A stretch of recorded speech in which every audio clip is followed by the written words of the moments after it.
गांव शहर से खबर देख रहे हैं आप। मैं हूं शुभे मिश्रा आपके साथ। तेज रफ्तार से आपको खबरें दिखाएंगे। सकता है फिलीपींस के सशस्त्र बलों के प्रमुख जनरल रोमियो एस ब्रॉनर ने इस बात का संकेत भी दिया। उन्होंने ये कहा है कि साउथ चाइना सी में चीन का दबदबा रोकने के लिए स्क्वाड का विस्तार करने की योजना है और इसके तहत भारत और दक्षिण कोरिया को इसमें शामिल करने की कोशिश की जा रही है। फिलीपींस के जनरल ब्रॉनर नई दिल्ली में आयोजित रायसीना डायलॉग में बोल रहे थे और इस दौरान मंच पर उनके साथ जापान के उनके समकक्ष भारतीय नौसेना के प्रमुख, यूएस इंडो पैसिफिक कमांडो के कमांडर और ऑस्ट्रेलिया के संयुक्त संचालन प्रमुख मौजूद रहे। स्क्वाड अभी भी एक अनौपचारिक समूह है। हालांकि इसके सदस्य देश पिछले 1 साल से ज्यादा समय से दक्षिण चीन सागर में संयुक्त समुद्री गतिविधियां कर रहे हैं। साउथ चाइना सी में चीन के एकतरफा दावों को चुनौती देने के लिए ही इस समूह को बनाया गया है। हिंद प्रशांत क्षेत्र में चीन का दबदबा रोकने के लिए भारत पहले से ही एक खास समूह क्वाड का हिस्सा है और इसमें उसके साथ अमेरिका, ऑस्ट्रेलिया और जापान भी शामिल हैं।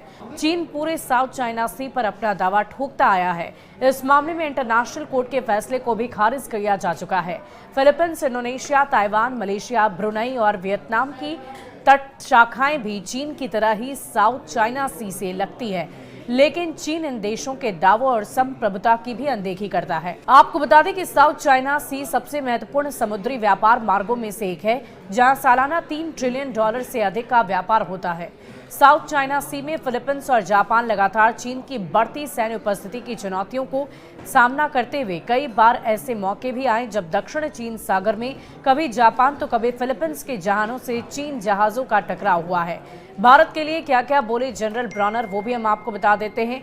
जनरल ब्रॉनर ने कहा कि हम भारत के साथ समानता पाते हैं क्योंकि हमारा एक ही दुश्मन है और मुझे ये कहने में कोई हर्ज नहीं, डर नहीं कि चीन हमारा साझा दुश्मन है और इसलिए ये काफी महत्वपूर्ण है कि हम सभी मामलों में एक दूसरे का सहयोग करें। उन्होंने कहा कि फिलीपींस की पहले से ही भारतीय सैन्य और रक्षा उद्योग के साथ साझेदारी है। उन्होंने ये भी कहा कि जब वो भारत के chief of defence staff general Anil Chauhan से मिलेंगे तो वो भारत को स्क्वाड में शामिल होने का प्रस्ताव देंगे।